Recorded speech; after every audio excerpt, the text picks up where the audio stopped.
Question. Quelle est la différence entre un autostoppeur et un adepte du trading systématique et probabiliste? Réponse, aucun.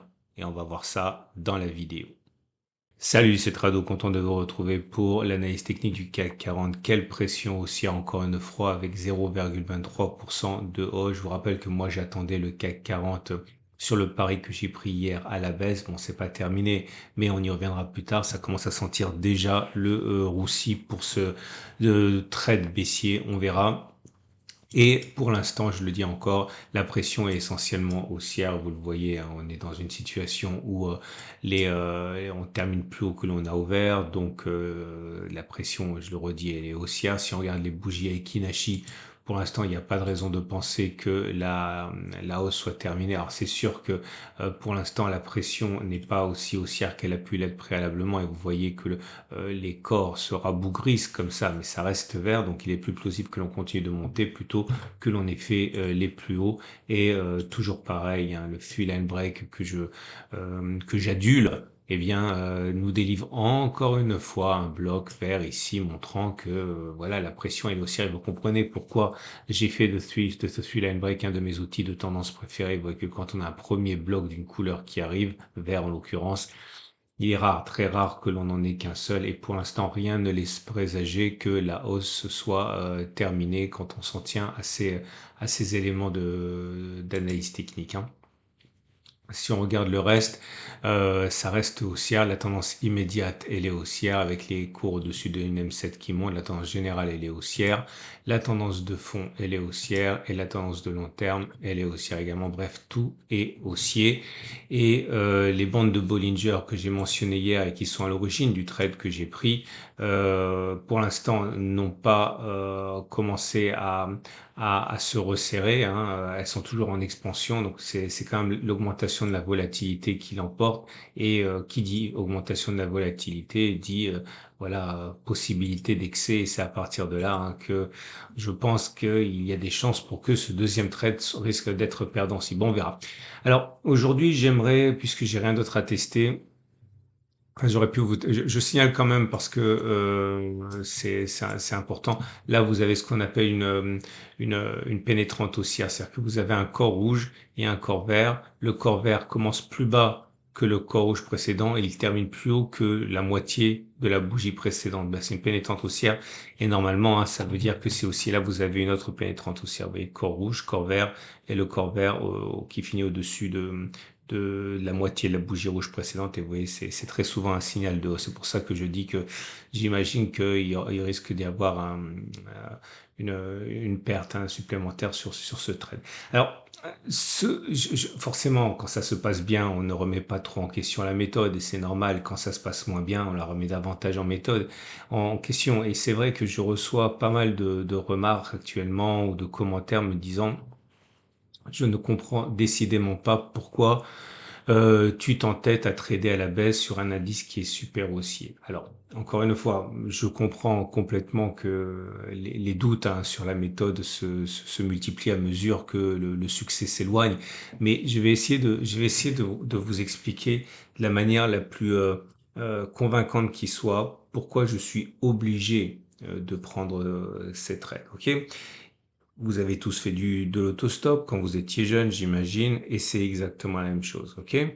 Imaginons que vous soyez parisien et que vous vouliez aller au hasard à Bordeaux pour les vacances, retrouver votre petite copine ou votre petit copain. Souvenez-vous, c'était il y a pas si longtemps, c'était il y a 30 ans.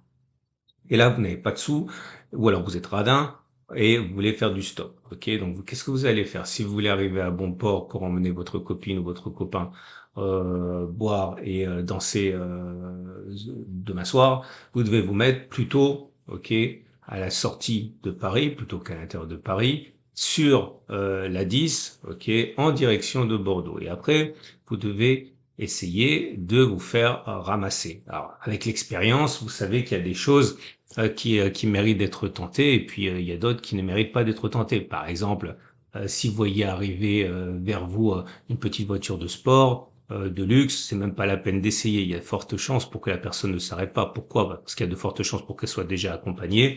Ensuite, il y a de fortes chances pour que la personne ne veuille pas forcément d'un autostoppeur avec un gros sac parce qu'il n'a pas la place dedans, donc c'est même pas la peine de lever le pouce. Si vous voyez une voiture de luxe arriver, là pareil, c'est pas la peine de lever le pouce. Il y a de fortes chances pour que la personne qui conduise un tel véhicule n'ait pas envie d'avoir un autostoppeur crasseux qui vienne se vautrer sur ses sièges en cuir. C'est même pas la peine. Si vous avez une ambulance, pareil, si l'ambulance arrive, il y a peu de chances pour qu'il y ait une place libre à l'arrière. C'est exact, c'est pas la peine de vous fatiguer. Par contre, si vous voyez arriver une voiture bien pourrie qui n'avance pas trop vite, il y a de fortes chances pour que ce soit un petit jeune qui s'ennuie et qui cherche de la compagnie pour faire 10 heures de route. Et là, ça vaut la peine de lever le doigt. Si c'est un camion, pareil, les routiers sont sympas, il y a plus de chances pour qu'ils s'arrêtent. Bon, maintenant c'est interdit, mais il y a 30 ans c'était autorisé. Et là, ça vaut la peine de lever le doigt. Si c'est un vélo, pareil, c'est pas la peine. Il y a peu de chances pour qu'il vous tracte derrière. Donc, ce que je suis en train de vous dire, c'est que si vous avez toutes les conditions qui sont réunies, et que vous voyez arriver un véhicule exactement comme vous savez qu'il est probable qu'il s'en arrête, eh bien, il faut lever le pouce. Parce que vous ne savez pas, si vous levez pas le pouce, peut-être que c'est ce véhicule-là qui vous aurait amené directement de Paris à Bordeaux d'une traite comme ça, et le soir, paf, vous êtes avec votre copine en train de boire un verre dans un bar sympa. Et si vous décidez arbitrairement de ne pas lever le pouce en imaginant que non, vous le sentez pas alors même que c'était une voiture qui n'était pas une voiture sportive, pas une voiture de luxe, pas une ambulance, pas un vélo, et que toutes les conditions étaient remplies telles qu'elles ont été testées par votre expérience, si vous décidez de pas le prendre, là vous injectez une dose de subjectivité, et c'est pas la peine dans ce cas de tenir des statistiques ou de faire appel à l'expérience. Donc à partir du moment où toutes les conditions sont remplies pour que ça se passe bien et que statistiquement ça se passe bien sur une série donnée d'occurrence, en l'occurrence 100 fois vous avez levé le doigt, le pouce, ou 100 traits, vous avez l'obligation de prendre ce trait. Alors forcément, si ça ne fonctionne pas 3, 4, 5, 6 fois de suite, ça ne veut pas nécessairement dire que vous deviez changer votre stratégie et systématiquement lever le doigt quand vous voyez une ambulance arriver. Non, c'est pas ça, ça suffit pas d'avoir 3, 4, 5, 6 échecs d'affilée pour remettre en cause la stratégie.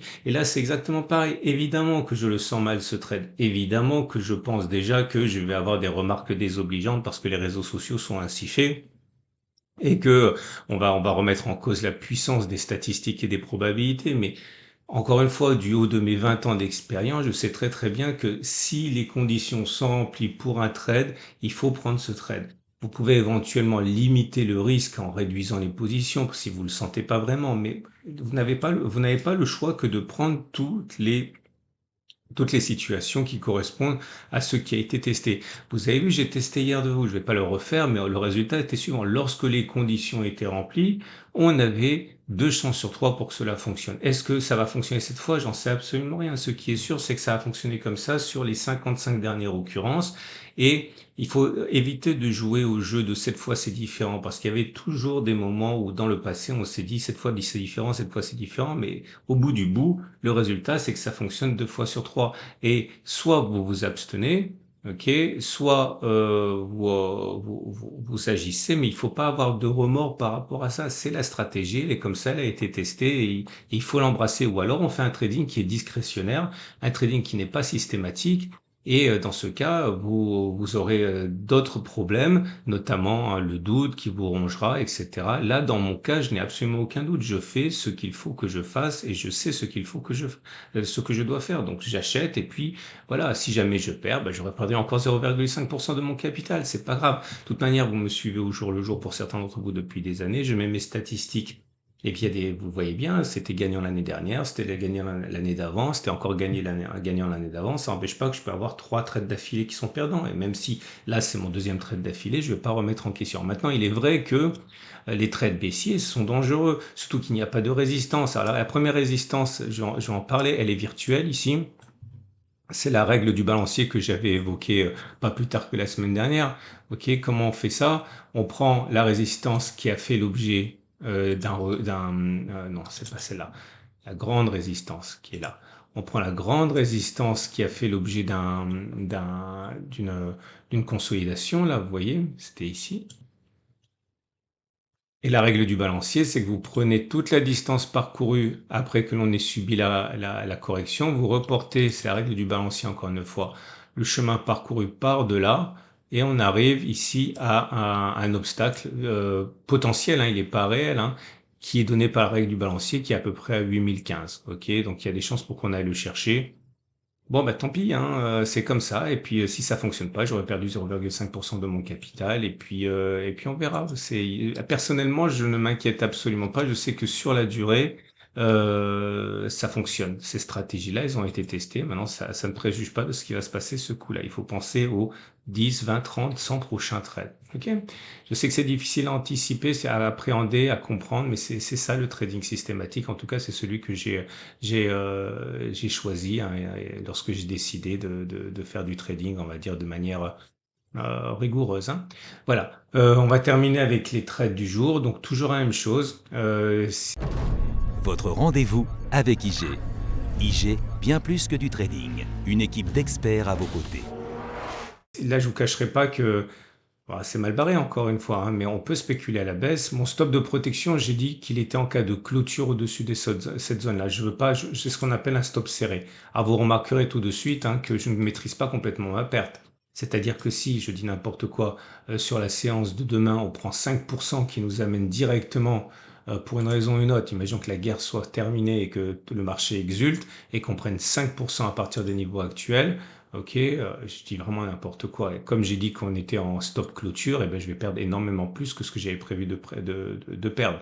Ok, mais normalement, ça devrait pas être ça. Non, moi, je devrais, si je suis sorti, je devrais être sorti par là, à mon avis. Bon, ben voilà, j'aurais perdu 0,5% de mon capital. C'est pas bien grave. Ok. Et si vous voulez spéculer à la baisse, ben, vous pouvez toujours le faire au regard du setup qu'on a qu'on a évoqué avec la réintégration des bandes de Bollinger. Vous avez un bon prix ici, hein, puisque vous êtes proche du stop loss.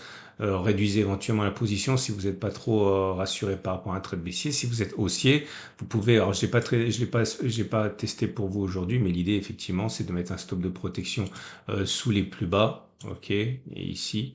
Donc vous visez au moins la même distance. Bon, en vérité, vous pourriez viser un peu moins puisque ça fonctionne plus d'une fois sur deux, hein, on a déjà testé ça. Mais voilà, vous avez quelque chose qui ressemble à ça. Vous pouvez faire la même chose ici. Ok. Après, c'est une question de biais. Ok. Le